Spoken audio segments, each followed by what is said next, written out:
دیگه اینایی که خدمات میکرو سرویسی میدن به بقیه، اینا رو چیز کنید، اینا رو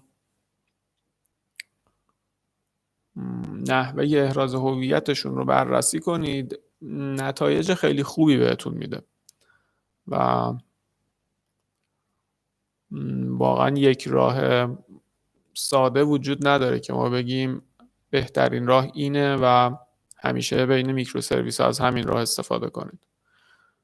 همون اصلا سشن و کوکی هم میتونه یه راهی برای ارتباط بین میکرو سرویس ها باشه. اصلا ما قبلا بهتون گفتیم فرانت اند و بک اند میتونن به صورت دوتا میکرو سرویس در نظر گرفته بشن. فرضاً مرورگر شما یه ور نتورک نشسته، یعنی مرورگر فرضاً گوگل کروم، و اون سروری هم که داره صفحه رو نشون میده یه ور دیگه نتورک نشسته و این دوتا باید توی نتورک همدیگه رو شناسایی کنن. هر ریکوستی که میره این وسط باید ارتباطش به ریکوست قبلی تشخیص داده بشه که یه راهش استفاده کردن از سشن و کوکیه که حالا اینا هر کدوم از خودش رو داره. ولی خب یه اصطلاحی هست توی رستفول، اصطلاحاً میگن stateless API. این stateless API به API هایی میگن که روی سرور اصطلاحاً سشن نگه نداره، یعنی استیتس سرور شما نباید تغییر کنه. یعنی وقتی یه کاربری لاگین کرد، بعد از لاگین کردن کاربر اطلاعاتی نباید به عنوان سشن یا شبیه به سشن روی سرور شما در مورد کاربر ذخیره بشه. اگر ذخیره بشه دیگه API شما استیتلس نیست و این قضیه، یعنی اگر سشن ما بخوایم ذخیره کنیم و چند تا دونه میکرو سرویس داشته باشیم، این سشنه روی یه دونه میکرو سرویس ما هست، روی بقیه میکرو سرویس هامون نیست و این باعث میشه که کاربر ما مجبور باشه دونه دونه تو تمام میکرو سرویس ها چیکار کنم؟ لاگین کنم، که اصلا خوب نیست. به خاطر همینم از JWT استفاده میکنن. JWT باعث میشه که طرف یه دونه توکن بگیره و با اون توکنه بتونه همه جا خودش رو احراز هویت کنه. یعنی تمام میکرو سرویس ها اون توکنه رو میتونن بفهمن، بشناسن و کاربر رو باهاش تشخیص بدن. مزیت JWT اینه نسبت به کوکی و سشن. و اصلا اطلاعات خود کاربرم توی همون JWT ذخیره میشه. یعنی اون سطر از دیتابیسی که شما اطلاعات کاربر رو توش ذخیره میکنید، اطلاعات اون سطر میره داخل خود JWT میشینه و اصلا خود همون تیبل یوزر هم دیگه لازم نیستش که بین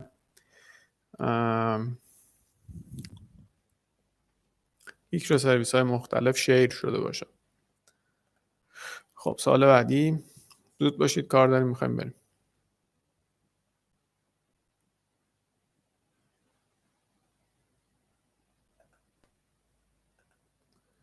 سلام علیکم.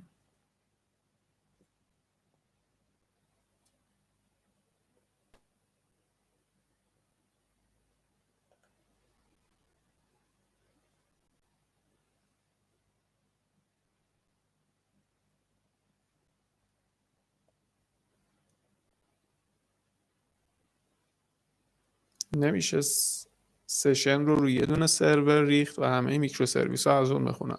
چرا؟ شدنش میشه و کسی نمیاد جلوی شما رو بگیره بگی که نه آقا این کار رو نکنید. ولی اونم یه راهشه، اینم یه راهشه دیگه. حالا شما باید تصمیم بگیرید که هر کدوم مزایا و معایبشون چیه. مثلا سرور ردیس رو معمولا یکی از کاربرداش این هستش که میذارن وسط به عنوان جایی که یه پایگاه مرکزی که اطلاعات سشن کاربر رو روش نگه دارن. ولی خب آیا اطلاعاتی که فرضاً لاراول به عنوان سشن میریزه توی ردیس فرضاً شما میتونید با گولنگ برید سراغش و اون اطلاعات رو بخونید، یعنی گولنگ میتونه این سشن ها رو بفهمه چی به چیه یا نه. سوال اینجا پیش میاد اگر همه میکرو سرویساتون لاراول باشن، خب اینا میتونن سشن همدیگه رو متوجه بشن، ولی اگر یکیش پایتون بود، یکیش گولنگ بود، یکیش لاراول بود، اینا دیگه شاید سشن همدیگه رو به راحتی متوجه نشن.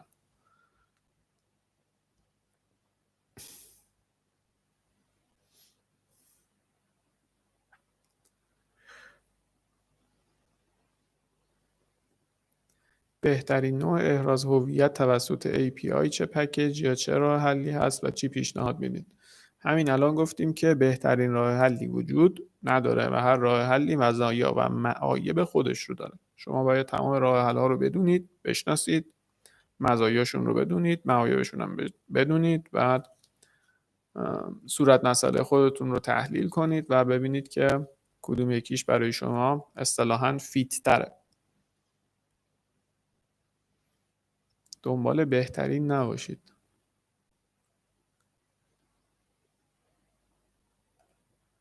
یکی از اشتباهاتی که معمولاً مرتکب میشن این هستش که یه قاعده رو به عنوان بهترین راه بهش گیر میدن و دیگه میخوان همه جا از همون یه دونه راه حل استفاده کنن. چرا؟ چون دیگه بهترین راه حله، در حالتی که اینطوری نیست. هر راه حلی اگر مزایا داره، مطمئن باشید که معایب خاص خودش رو هم به همراه داره. سلام استاد، خسته نباشی، مرسی بابت لایو. به من استاد نگید. تشکر. بگید سلام مهندس. بهتر.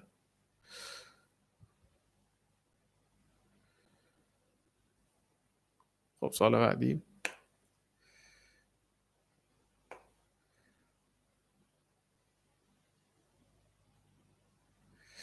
خب آقا، با همین بحث شیر نشدن جدول یوزر بین میکرو سرویس ها پدر ما رو در آورده.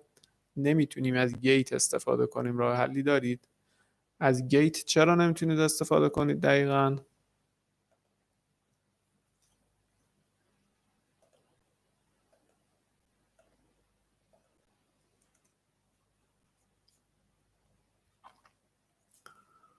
از گیت نمیتونیم استفاده کنیم. قاعدتا باید بتونید، چون اطلاعات کاربر رو دارید، میتونید یه آبجکت یوزر ازش بسازید و وقتی هم که آبجکت یوزر رو ساختید میتونید از گیت ها استفاده کنید. چرا دیگه؟ شما وقتی اطلاعات کاربر رو دارید می نویسید نیو یوزر و به کانستراکتورش هم اطلاعات کاربر رو پاس میدید و آبجکت یوزر رو دارید و میتونید به گیت پاس بدید آبجکت یوزر رو. یا اصلا حتی اگر از گیت هم نشه استفاده کرد، خودتون میتونید شبیه به گیت ها یه سری چیز بنویسید، یه سری کد بنویسید، هرچی که میخواهید رو چک کنید. حالا گیت های لاراول از فضا نیومدن، یه کد PHP ساده است، چیز خاصی زیاد نداره گیتش. این کامپوننت گیتش خیلی پیچیده نیست. در کل یه کاندیشن دیگه، شما میخواید اون کاندیشن رو چک کنید. اگر اون کاندیشن ترو یا فالس برگردوند، بر اساس اون یه کاری رو انجام بدید یا ندید. ولی به هر حال آبجکت یوزر رو خودتون میتونید بسازید.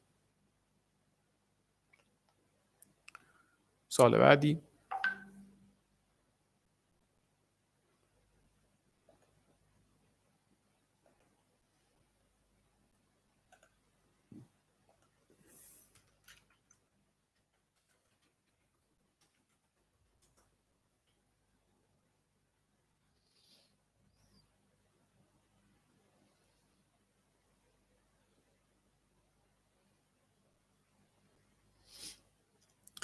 یه درایور بنویسید که از API بخونه.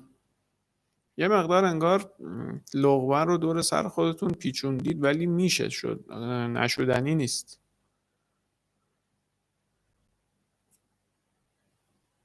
WSL Windows Subsystem چی؟ for Linux یعنی چی WSL؟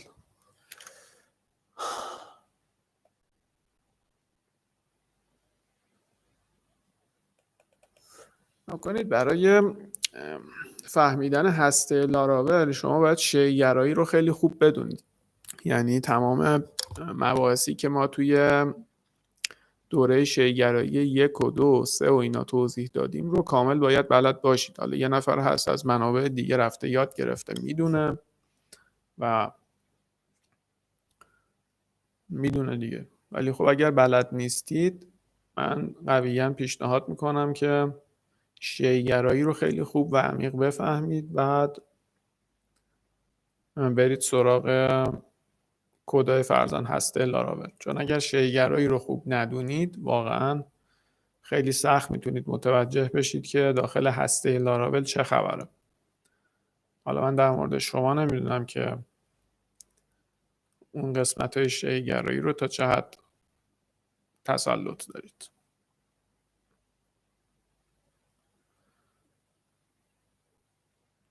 نسخه های قبلی لاراول به نظر من شما اگر کامپوننت های ساده تر لاراول رو بررسی کنید بهتره، چون لاراول هم یه تیکه نیستش دیگه، کامپوننت و داخل پوشه های مختلف موضوعی اومده امکانات مختلف رو پیاده کرده. ما فرضاً داخل دوره سابسکرایبر پترن که ایونت لیسنر ها رو داشتیم خدمتتون توضیح میدادیم، اومدیم سورس کد مربوط به ایونت لیسنر ها رو هم بررسی کردیم و خدمتتون توضیح دادیم که این ایونت لیسنر ها پشت صحنه دارن چطوری کار میکنن، که به نسبت چیز ساده ای بود و اون رو فکر میکنم اگر یه نفر ببینه راحت تر متوجه بشه. ولی در کل متوجه شدن سازوکار پشت صحنه لاراول همچین کار ساده ای هم نیست. یعنی توقع نداشته باشید که به راحتی متوجه بشید، چون واقعا چیز راحتی نیست. یعنی هر چیزی اسمش رو میشه گذاشت به غیر از راحت. مطمئنا آدم یه چند بار باید باهاش کشتی بگیره تا متوجه بشه.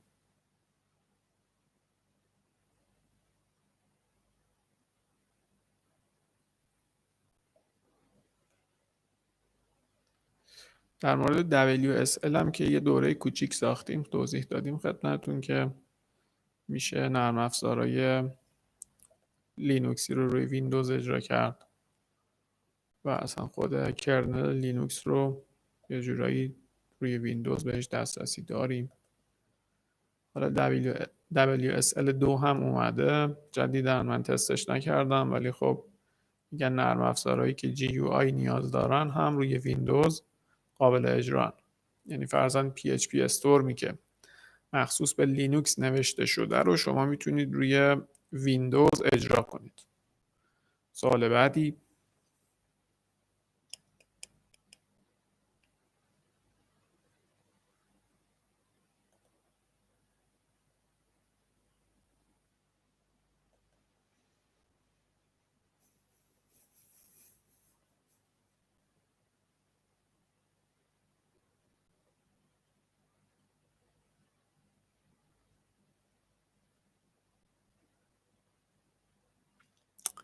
خب میبینم که کسی سوالی نداره و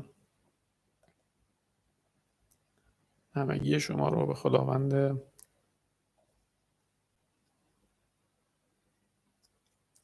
منان میسپاریم.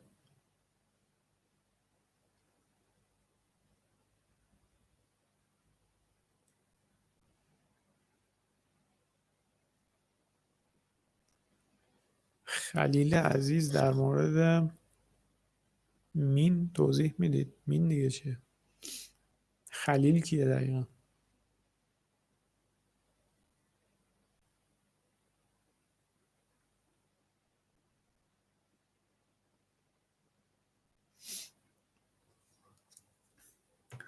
چطور میشه داخل تریت چک کرد یه تریت وجود داره یا نه؟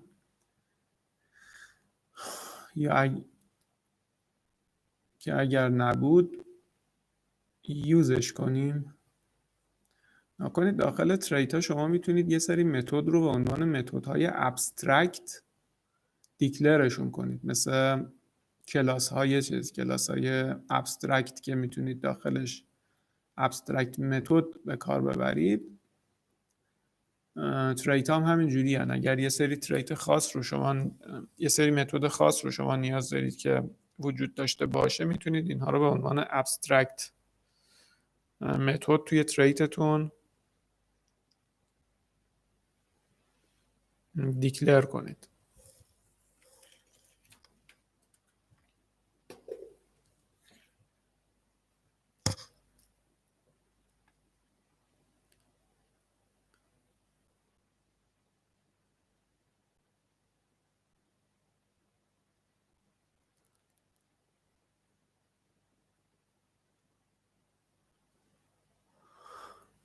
برای تبدیل شدن به یک سیستم دیولوپر باید چه چیزایی رو یاد بگیریم؟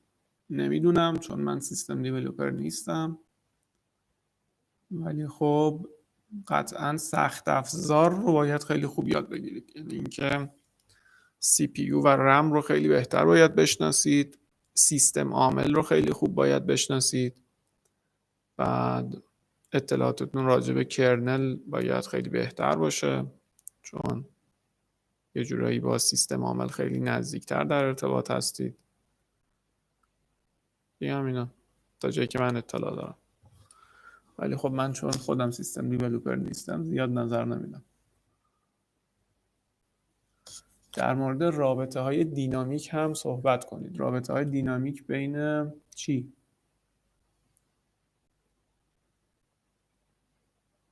سلام مهندس. علیک سلام مهندس.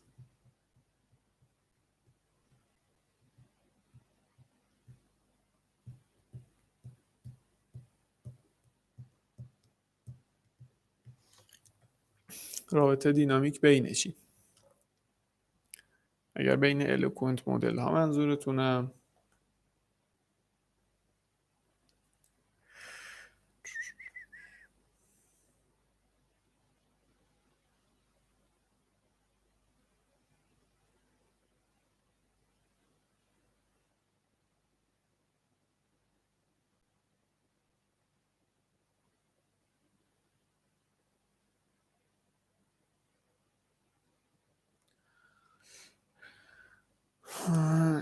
این خادم های مایکروسافت جدیداً خیلی دات نت کور میکنن. بهترین جواب برای این اشخاص چیه؟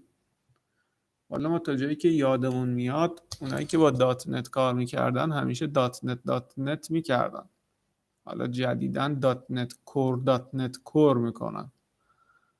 جواب خاصی هم لازم نیست حتما بهشون بدید، میتونید هیچ جوابی ندید و همین. یعنی وظیفه شرعی خاصی ندارید در این زمینه که جواب خاصی به این افراد بدید حتما.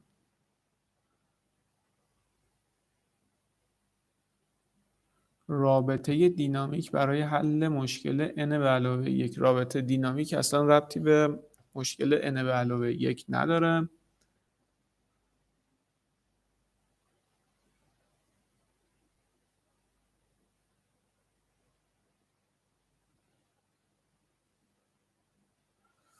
لیزی ایگر لودینگ چه فایده ای داره؟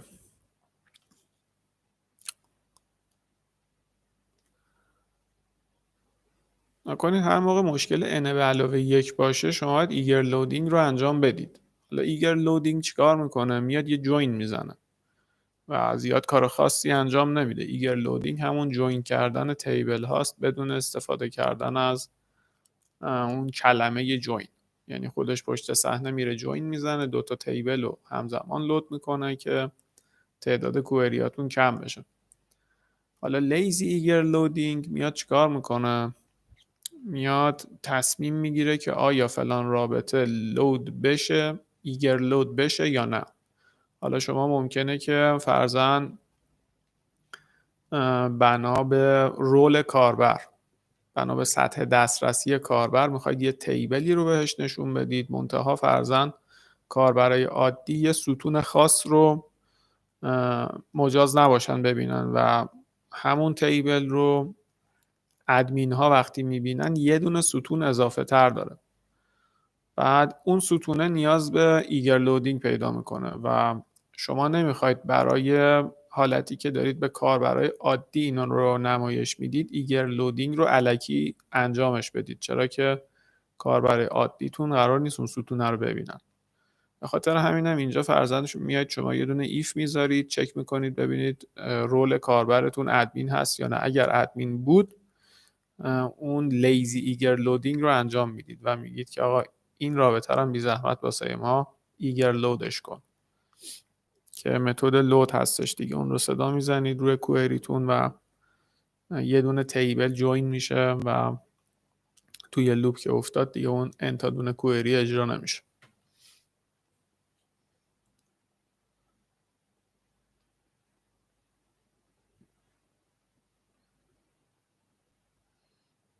آیدی ها رو از کجا پیدا میکنه؟ از همون جایی که هست.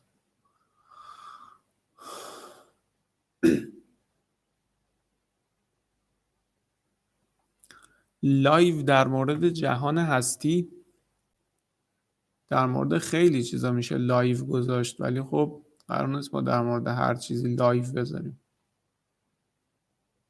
جهان هستی دیگه چیه؟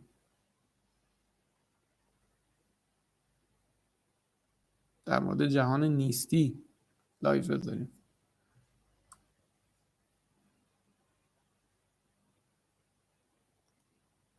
سال بعدی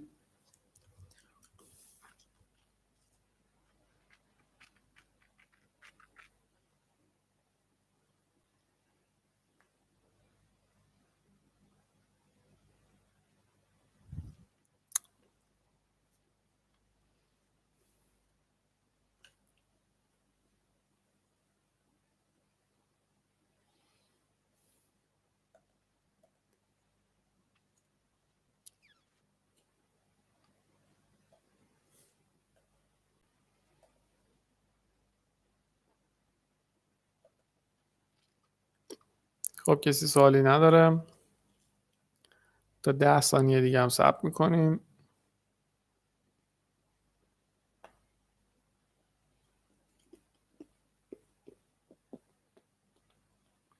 سوال دیگه نبود؟ بریم.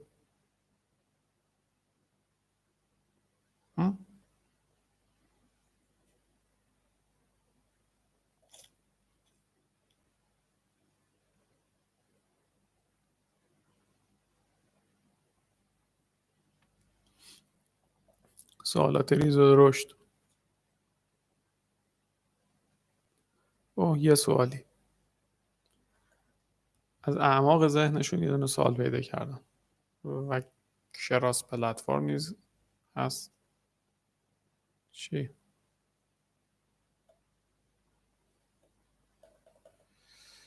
کراس پلتفرم نیز هست. خب باشه چیکارش کنم؟ کی گفته سرعت دات نت بیشتره؟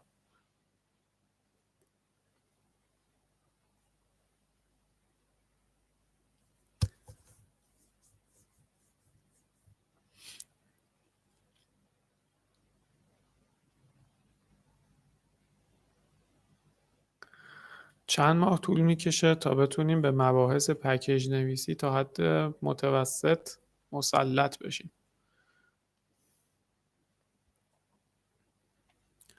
کنید مرز خیلی دقیقی واقعا وجود نداره، بستگی به بک‌گراند شما داره، اینکه آیا شما شیءگرایی رو خیلی خوب میدونید یا نه، دیپندنسی اینورژن رو درک میکنید یا نه، و چقدر طرز تفکرتون ماژولار هست. واقعا بعضیا طرز تفکرشون ماژولار نیست و همیشه مونولیتیک فکر میکنن. اینا رو بعد 100 سالم به نظر من نمیشه کاریشون کرد. یعنی اینکه طرز تفکر طرف وقتی مونولیتیک هست، این همیشه کدش رو به صورت مونولیتیک آخر در میاره و اصلا به پکیج فکر نمیکنه و شما اگر در مورد مثلا پکیج کردن کد باهاش صحبت کنی اصلا با دعوا میکنه. اینا 100 سالم بگذره هیچ موقع پکیج نویس نمیشن. شما طرز تفکرتون اگر ماژولار باشه میتونید پکیج نویس خوبی باشید، اگر نباشید که هیچی دیگه. شیگرایی رو باید خیلی خوب بدونید. بعد طرز تفکرتون هم همون مباحثی باشه که توی دوره های ماژولار خدمتتون توضیح دادیم. دیپندنسی اینورژن رو هم که ما توی دوره OOP 3 خدمتتون توضیح دادیم اونم کامل باید درک کرده باشید. همین دیگه.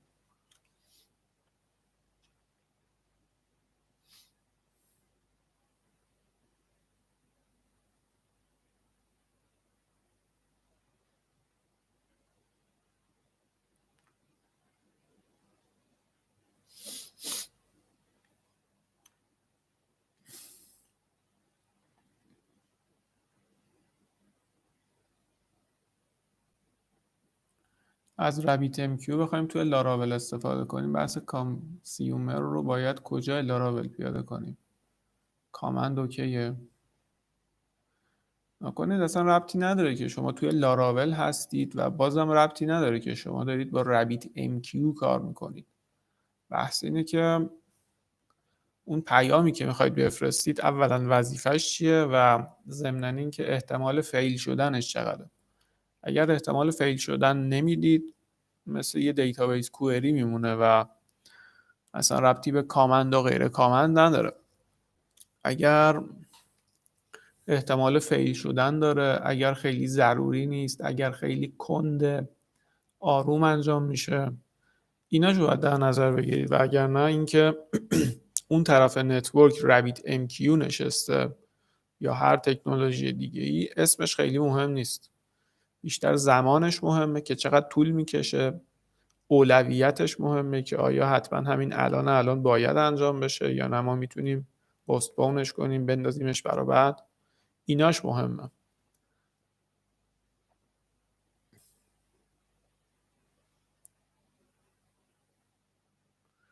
خب بذار ببینیم آقای خسروی چی پرسیدن. بکنم بچه کرج بودی درسته؟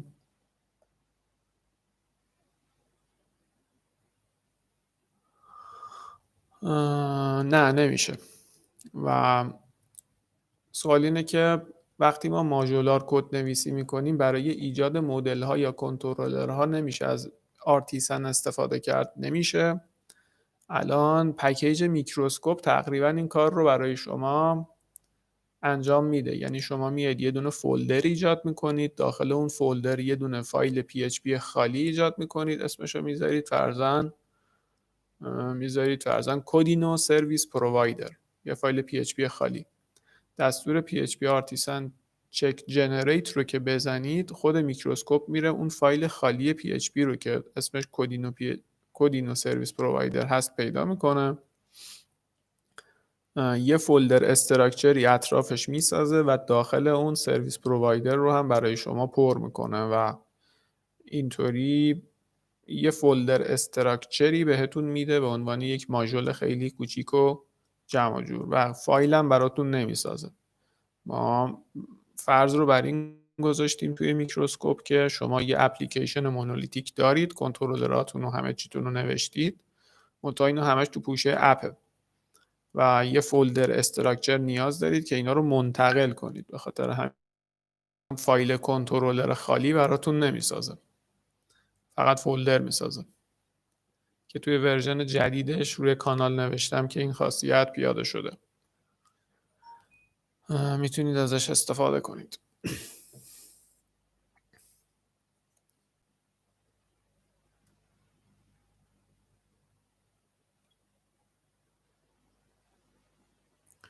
توی DB ترانزکشن ها اگر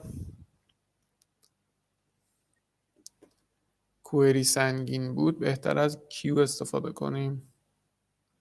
حالا DB ترانزکشن چه ربطی به کیو داره؟ حالا سنگین بودن کوئری یه بحث، ترانزکشن یه بحث دیگه است.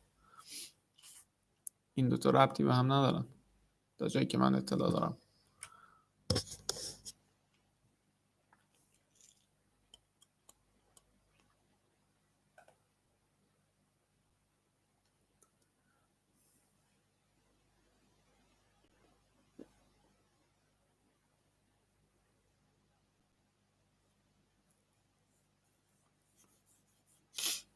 میکنید بحث سرعت دات نت و لاراول و اینجور چیزا که میشه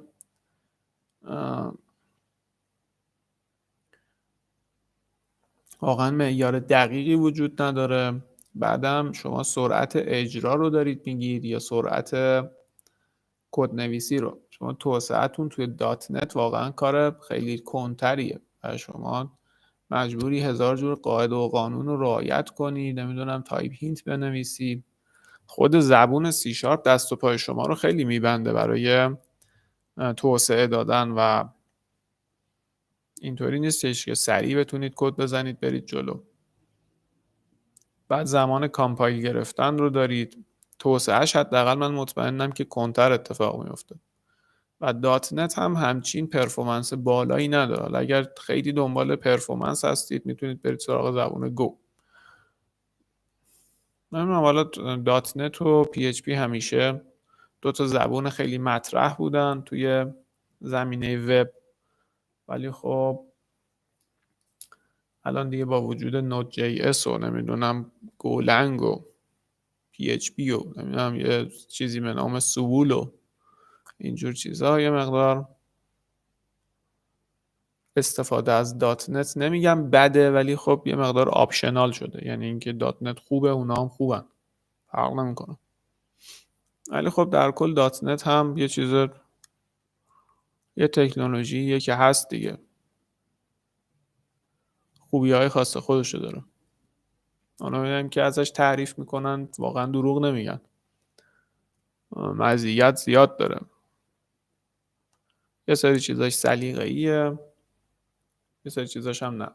ولی خب خود تیلور آتول که میبینید فریم ورک لاراول رو نوشته، این خودش قبلا دات نت کار بوده و همیشه میگه که من وقتی از دات نت اومدم توی پی اچ پی واقعا حس کردم که نفسم داره بالا میاد، چون توی زبون سی شارپ داشتم خفه میشدم از بس همه چیز استاتیک اتفاق میافتاد و دست ما توی دات نت بسته بود.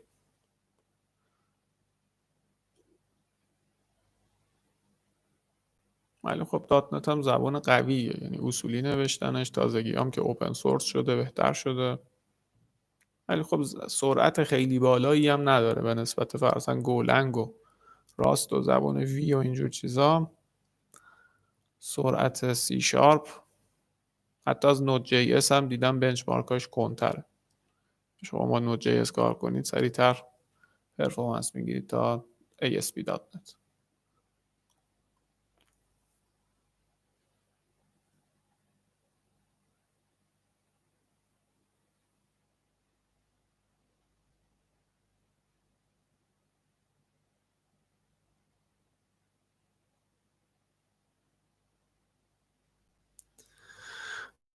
تو لومن چطور کاری کنیم که فقط کلاینت بتونه اونو ببینه؟ سوال کاملا مبهمه مثل سوال قبلی.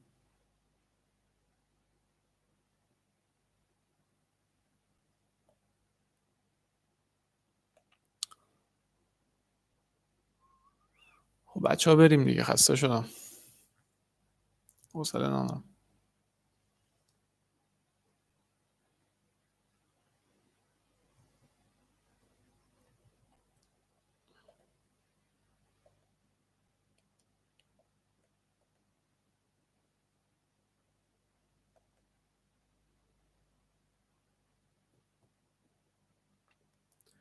بریم یکم نقی معمولی ببینیم.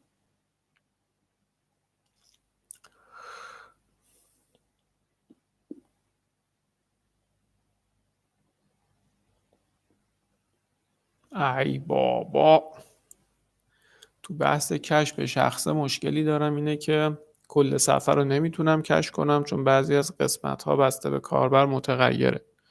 چطور میشه این موضوع رو هندل کرد؟ بابا اینو هزار بار گفتیم دیگه، با استفاده از پکیج لاراول ویدجتایز. آموزشش هم تهیه کردم، روی کانالم چند دفعه گذاشتم. بعد شما میتونید توضیحاتش رو داخل سایت گیت هاب هم مطالعه کنید. اگر خواستید قسمت‌های مختلف صفحه رو مستقل از همدیگه کش کنید و دلتون خواست یه قسمت‌هایش کش بشه یه قسمت‌هایش کش نشه، میتونید قسمت‌های مختلف رو به صورت ویجت‌های مختلف در بیارید و اینها هر کدوم مستقل از همدیگه کش بشن یا نشن، یا اینکه تایم‌های کششون متفاوت بشه. فرضاً فوتر سایتتون رو تایم کشش رو بذارید 1 روز، اسلایدرتون رو بذارید 1 دقیقه، اون بالا رو مثلا کلا کش نکنید. اسم پکیجم براتون بنویسم، Laravel-Widgetize. دورش هم ارزونه، 20,000 تومنه. چقدر؟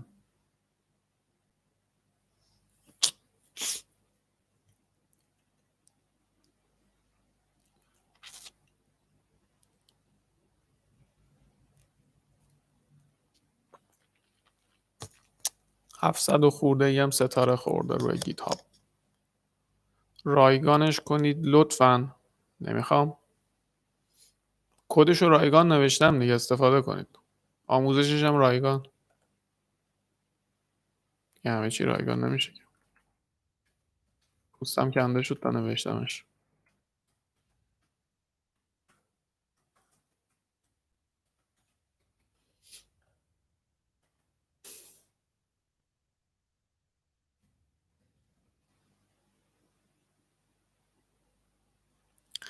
لایو وایر مگه همین کار رو نمیکنه؟ نه، لایو وایر این کار رو نمیکنه.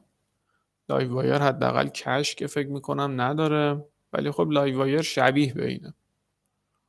بعد تو خود لایو وایر هم دیدم که دوباره از ویجتایز هم میشه استفاده کرد. یعنی یه قسمتی از صفحه بود که لایو وایر میومد این رو یه HTMLی میساخت و برمیگردون. اون HTMLی که لایو وایر میخواست برگردونه خودش 4 تا دونه ویجت بود و این رو دیگه کش نمیکرد. نه، لایو وایر کش نداره. و ضمنا خیلی هم ایجکسی کار میکنه. بعد اون ویجتایز اصلا ایجکس نداره.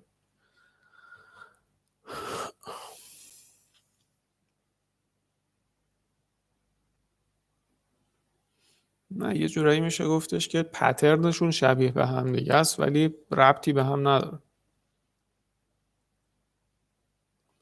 ضمناً یه قسمت بزرگی از لایو وایر مربوط به فرانت انده، یعنی کد جاوا اسکریپت براتون نوشتم.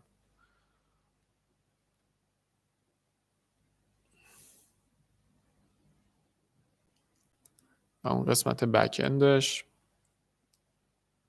اینقدر راه خوب هندل نشد.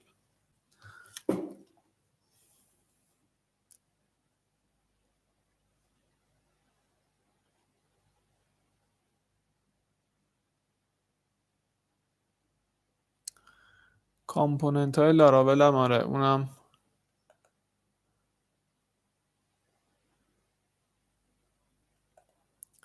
ورژن 54 لاراول اون موقع ها بود. من به جفری وی گفتم که این کامپوننت ها رو توی لاراول پیاده کنید.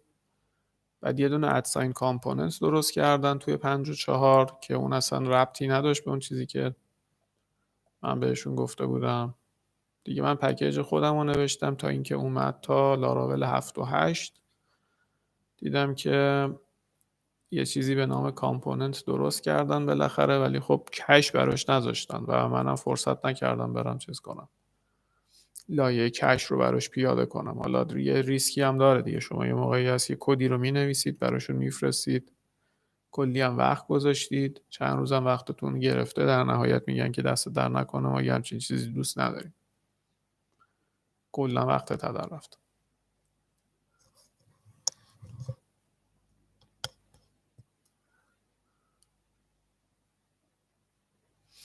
بله، بسیار سخت شما تیلور رو متقاعد کنید.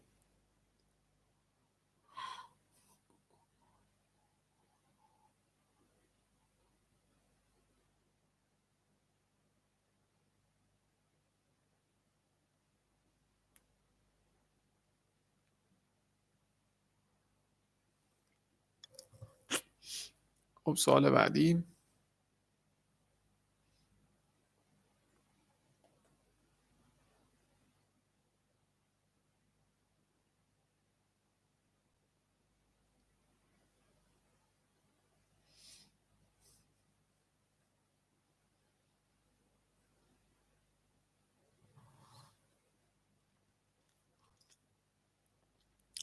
سوالی ندارید؟ 10 9 8 4 3 1. تا قسمت بعدی مواظب خودتون باشید و فعلا خدا حافظ.